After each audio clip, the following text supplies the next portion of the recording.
Even big companies కూడా they can adopt people. Last mile 20% అన్నాం.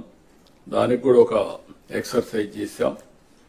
ఎందుకంటే మనం క్యాలిక్యులేషన్ లో తప్పు చేసినాం, లేకపోతే ప్రజల్లో ఒక రాంగ్ ఇన్ఫర్మేషన్ పైన ప్రాబ్లం వస్తుంది. కాబట్టి ఒక 20 లక్షల మందిని మనం ఐడెంటిఫై చేస్తాం, ఒక చాయిస్ వదిలిపెడతాం.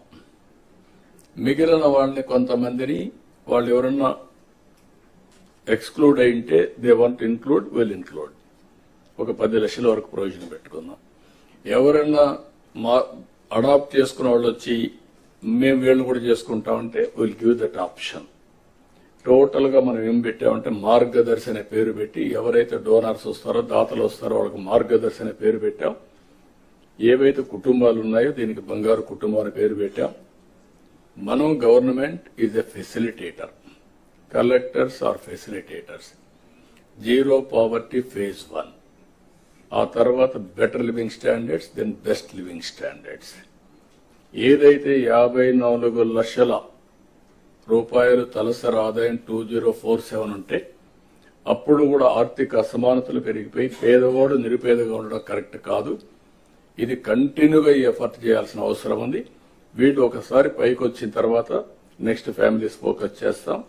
ఎక్కడ ఆ ఫ్యామిలీ మీద ఫోకస్ చేయాలనో అది ఆ ఫ్యామిలీ వాళ్ళు అడాప్ట్ చేసిన బంగారు కుటుంబం మార్గదర్శి ఇద్దరు కలిసి డిసైడ్ చేస్తారు.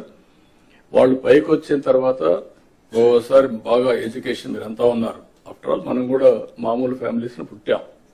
Over a period of time మనకు ఒక అవకాశం వచ్చింది, మనం పైకి వచ్చాం. మనకంటూ ఒక సమాజంలో ఒక స్థానాన్ని ఏర్పాటు చేసుకోగలిగాం.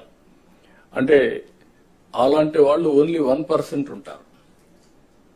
ఇంకా చాలా మంది మీతో పుట్టిన వాళ్ళు, నాతో పుట్టిన వాళ్ళు ఊర్లో పేదరికంలో ఉన్నారు. Is it not our responsibility? It is a social responsibility కింద అందరం కూడా ఆలోచించారు. ఇక్కడ కావాల్సిన వనరులు కాదు, మేనేజ్మెంట్ స్కిల్స్ కావాలి, బ్యాండ్విడ్త్ కావాలి. ఆ టైంలీ వాళ్ళకి కానీ ఆలోచన విధానాన్ని ప్రభావితం చేయగలిగితే ఒక నిర్ణయం ఇట్ టర్న్ అరౌండ్. ఇప్పుడు ఉదాహరణ మీరు ఒకటి గుర్తుపెట్టుకోవాలి, చిన్న చిన్న నిర్ణయాలు ఇవన్నీ. మొన్న మాకు ఒకటి అనిపించింది అసెంబ్లీ ఈ మధ్య కాలంలో చాలా సీరియస్ గా బూతులు తిట్టుకోవడం, లేకపోతే ప్రజలు కూడా టీవీ కట్టేయడం పరిస్థితికి వచ్చారు. మేము అసెంబ్లీ సమావేశమైనప్పుడు మేము ఒక నిర్ణయం చేసింది ఏంటంటే, ఓకే చర్చలు చేద్దాం, మీనింగ్ఫుల్ గా చేద్దాం. అవి అయిన తర్వాత పాత రోజుల్లో కల్చరల్ ప్రోగ్రామ్స్ ఉన్నాయి, స్పోర్ట్స్ ఉంది. అన్ని రాజకీయ పార్టీలు కలిసి అసెంబ్లీలో పోరాడేవాళ్ళు, బయట ఒకటిగా కలిసి పనిచేసేవాళ్ళు. ఈ రెండు పెడదాం.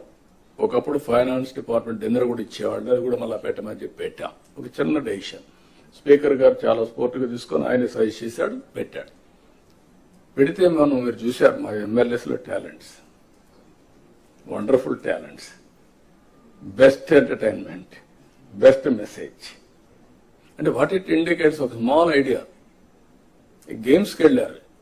ఇక్కడ మనోహర్ ఉన్నాడు, బాగా ఆడాడు. అచ్చెన్నాయుడు గారు, everybody they have done extremely well. అంటే వాట్ ఈస్ ది ఇండికేషన్? మీరు చూస్తే ఆ స్పిరిట్ ఈజ్ ఇంపార్టెంట్. అల్టిమేట్ గా మెసేజింగ్ కూడా ఇచ్చారు. నేను పాపులేషన్ మేనేజ్మెంట్ చెప్తే చాలా స్పష్టంగా పాపులేషన్ మేనేజ్మెంట్ మీద ఒక మెసేజ్ ఇవ్వగలిగారు. అంటే మామూలు ఇలాంటివి స్మాల్ ఇష్యూస్ మీరు గుర్తుపెట్టుకోవాల్సిన, it will have a bigger impact. నేను అందుకే చెప్పాను, ఎప్పుడో కాఫీ పెడితే, అరకు కాఫీ పెడితే ఇప్పుడు పార్లమెంట్ లో పెట్టి ఆల్ ఓవర్ ది వరల్డ్ చేసే పరిస్థితికి వచ్చాం. మీ చర్యలన్నీ కూడా అదే మాదిరిగా ఉంటాయి. ఇది గుర్తుపెట్టుకోవాల్సిందిగా నేను మిమ్మల్ని అందరినీ కోరుకుంటూ